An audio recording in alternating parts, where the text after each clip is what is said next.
Welcome to episode 16 of Secrets of the Universe, Walking the Conscious Path with Steve Hasenberg. This episode is called The Shadow.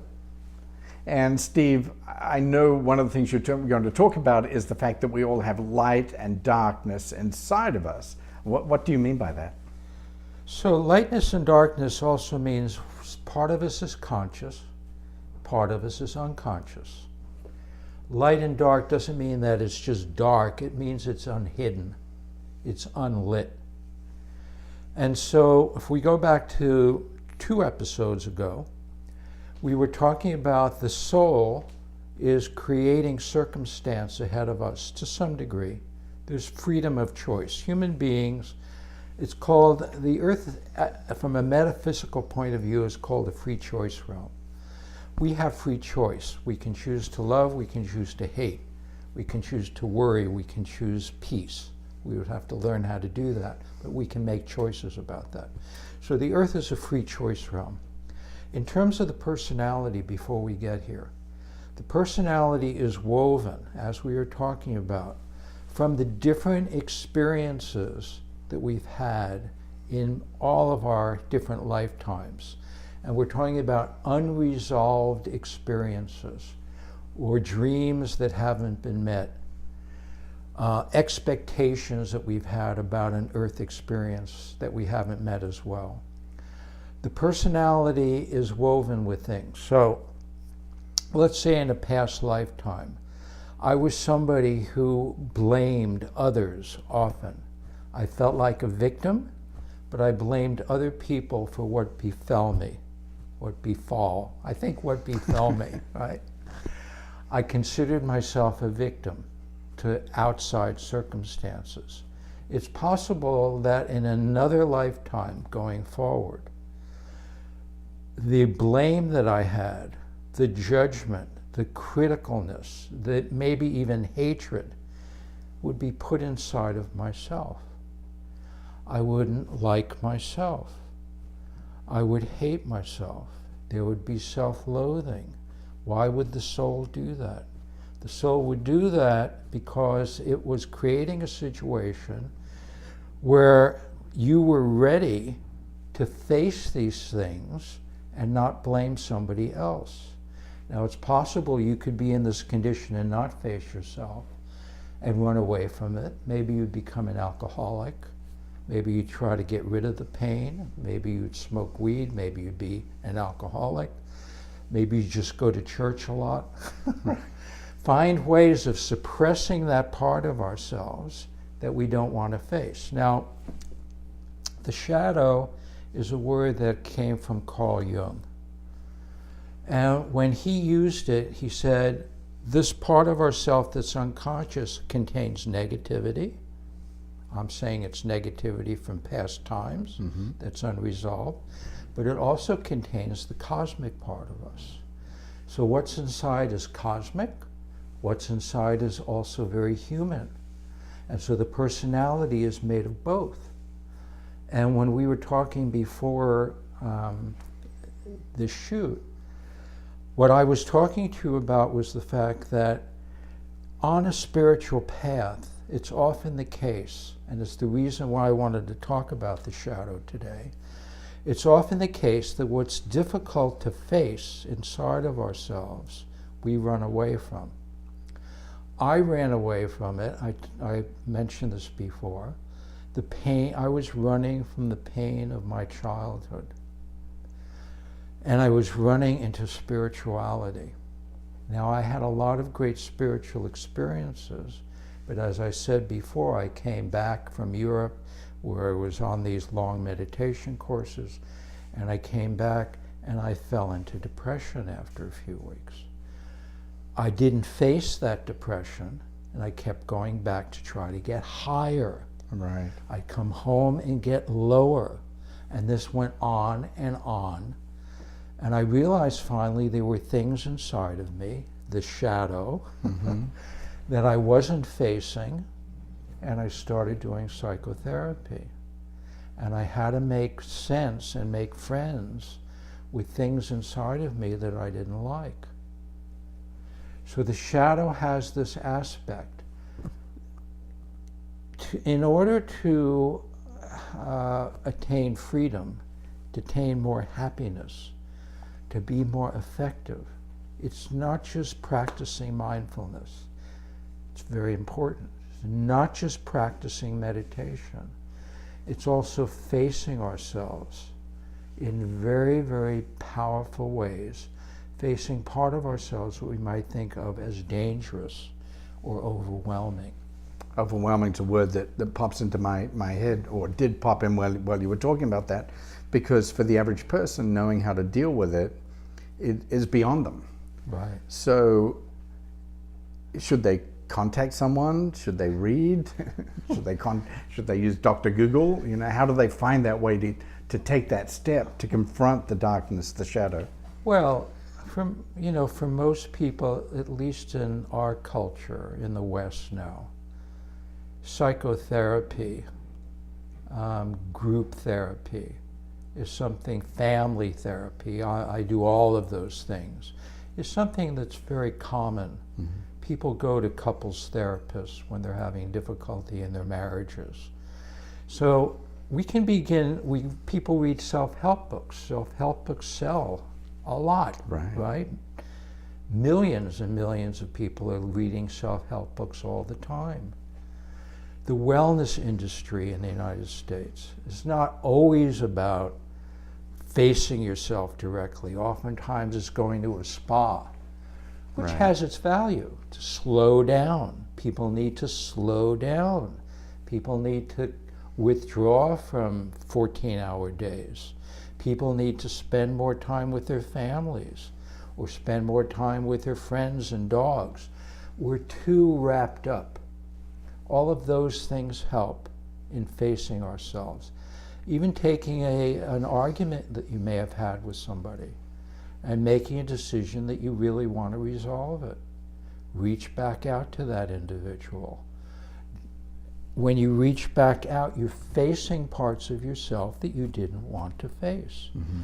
So the ultimate idea is to keep resolving what we find inside of ourselves or outside of ourselves, pushing ourselves to be more generous, to understand other people's opinions, to take a stab at that.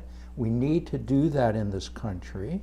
We need to sit with people who don't agree with us, and we can find ways of overcoming our own ego and our own very rigid opinions is a way of facing that dark, unlit side. Right.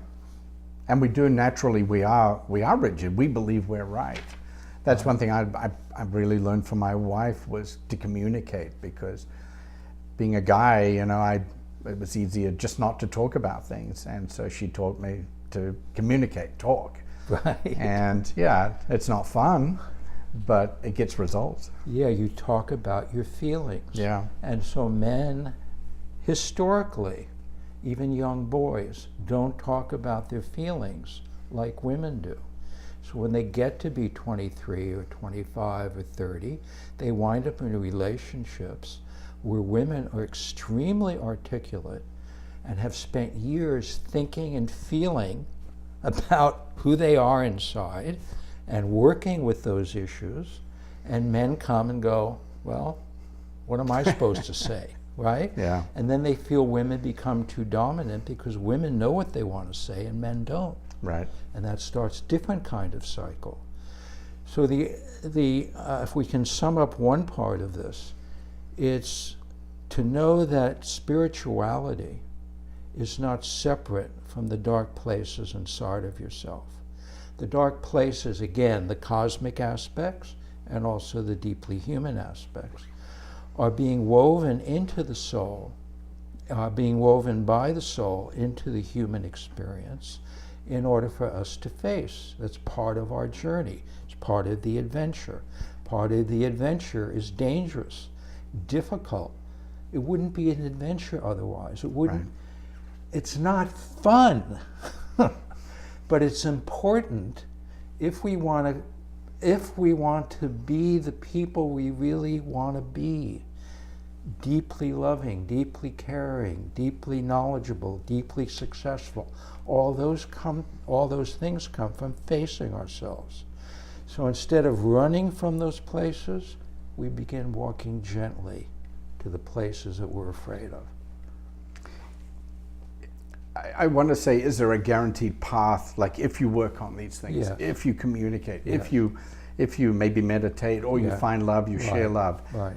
are you definitely going to move Yes. forward? Yes. So that was what you asked me before the shoot. Right, Are you going to get happier? right. Well, what is happiness to begin with? What is that? Part of what happiness is, from a human sense, happiness is having the desires fulfilled. We have desires, they're fulfilled. I want a new car. I have enough money to buy it. I want to love. I find I fall in love with somebody. I want children.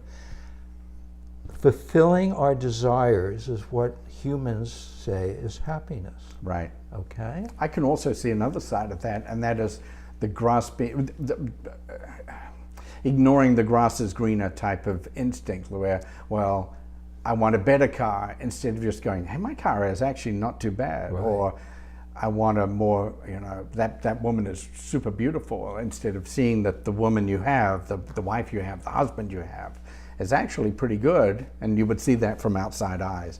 Or your child is not much of a problem as you think, if you take a step back and just go, hey, look how good my kid really is. And so that's the other side of happiness, okay? The other side of happiness is when you do enough work on yourself and you're not in a state of perpetual self-judgment or self-criticism. You can stand back, as you use the word, can stand back and assess what I have in the moment rather than what I think I need, what I think I should have, the car I need to have to bring me happiness. So that's the other part of it. When we're more mature, and maturity comes from facing ourselves rather than blaming life for where I am, taking responsibility for myself and working the way we did in an interior way. That's the other part of happiness. And then it goes even further. And the true happiness, the idea of self-realization, the idea of spiritual liberation, the idea of personal freedom, is a happiness that's not dependent on what's going on in the external world. There's a happiness without cause. There's a love without cause, because the soul is happy. The soul is, by definition, love. The peace that I'm looking for by accumulation, I can find by stepping back far enough, and I come into my own internal peace. So, by facing yourself, you're going to get happier, because you're going to get rid of all of the debris of past lifetimes, of past judgment, of past criticism, little by little. You'll be more in the present moment. What keeps us out, people always talk about, how can I be in the present moment? So what keeps us out of the present moment is this radio show that's going on of thoughts and feelings, judgments, criticisms, desires, worries that are bombarding us, so we can't be here. So you can imagine if somebody's been meditating for a long time and they can have peace in the moment, they're very present. And in that present, your assessment of what you have is more of a true assessment than when you're stuck on the surface of the mind and you're assessing what you need to make yourself happy, because you're never happy. Does that make sense? Absolutely, yeah. Is this just a perception, or is it easier for humans to find things to be unhappy about than to be happy? Because it's easy to complain about traffic. You always ask the best stuff. Go ahead. Thank you. Continue. But it's so easy to complain about traffic, or complain about other people or crowds, or just the hassles of everyday life. And you hear that so much more, workmates, bosses, teachers, whatever, than you do people going, hey, you know what? I'm really enjoying this experience, or in the big picture, we have a great life. We're not refugees in Syria. So, we do have a wonderful life, Greg. And in my wonderful life, I've had so many disappointments, and I have had so many adversities. And everybody viewing knows a little bit about my family life, my father raging at me and being very violent at times. So how do we make sense of a life is really what you're saying, because the more you can make sense of what you've been through and find a teaching in it, a lesson in it. We use that word a lot these days. What's the lesson in it? At least we do in LA. Probably New York, Chicago, LA. What's the lesson in it? But there's a great value in that. Right. The value is I'm here to learn. And that's what the NDEs teach us.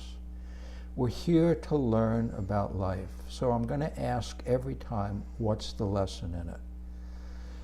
The equanimity in life comes from that facing of our inner, dark, unlit corners where the self-judgment is.